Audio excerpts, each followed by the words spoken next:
Holi child multimedia school কর্তৃক আয়োজিত ষান্মাসিক হাতের লেখা প্রতিযোগিতা আজকের অনুষ্ঠানে সম্মানিত অতিথি সভাপতি, আমার প্রাণপ্রিয় শিক্ষক শিক্ষিকা, স্টাফ এবং আমার সবচেয়ে আদরের ছাত্রছাত্রী সকলের প্রতি আমার সালাম এবং শ্রেণীভেদে আদাব।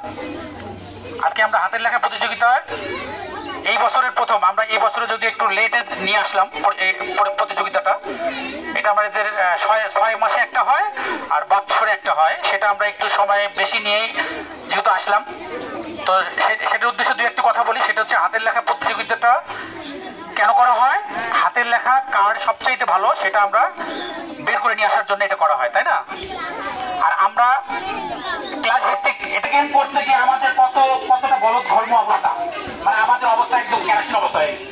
কাকে ফার্স্ট করবো আমরা, মানে পুঙ্খানুপুঙ্খ ভাবে বারবার দেখাবো, মানে এত সুন্দর লেখা সবার, বিশেষ করে মানে 2 থেকে শুরু করে 3, 4, 5, এমনকি নার্সারিতে কাকে ফার্স্ট বানাবো, কাকে সেকেন্ড বানাবো, দেখা যায় সবাই সেম।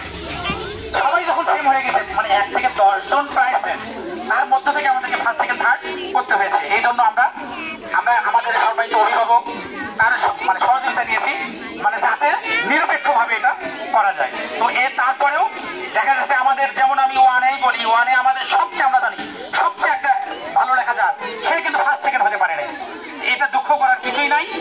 আর যে ফার্স্ট হতে পারো নাই সে কি করতে হবে, ডিসেম্বরের পরীক্ষায়, আর এবারে যে পুরস্কার দেখছো এটা খুবই সামান্য পুরস্কার, কিন্তু ডিসেম্বরের পুরস্কারটা আমরা দেবো হচ্ছে সব ক্রেস্ট, যেটা তোমাদের আজীবন এটা থেকে যাবে, তোমাদের সম্মানজনক একটা পুরস্কার, এটা আজীবন। আর স্কুলের মধ্যে যে ফার্স্ট সেকেন্ড হয়, এবার এটা করতে চেয়েও আমরা করতে পারি নাই, কিন্তু আমরা ডিসেম্বরে এটা করবো। স্কুল ফার্স্ট সেকেন্ড, যেটা আমরা গত বছর করেছিলাম, স্কুল ফার্স্ট সেকেন্ড তাদেরকে হয় কাপ দেবো, কাঁচের কাপ, অথবা তোমার কি বলে ক্রেস্ট, যেটা সারা জীবন তোমাদের স্মৃতি হয়ে থাকবে।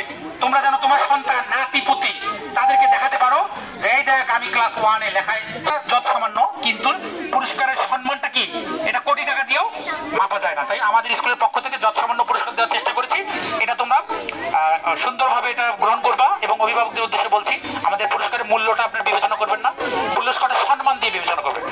সকলকে ধন্যবাদ জানিয়ে আমি আমার সংক্ষিপ্ত বক্তব্য এখানে শেষ করছি। আমরা এখনই পুরস্কার ঘোষণা করবো।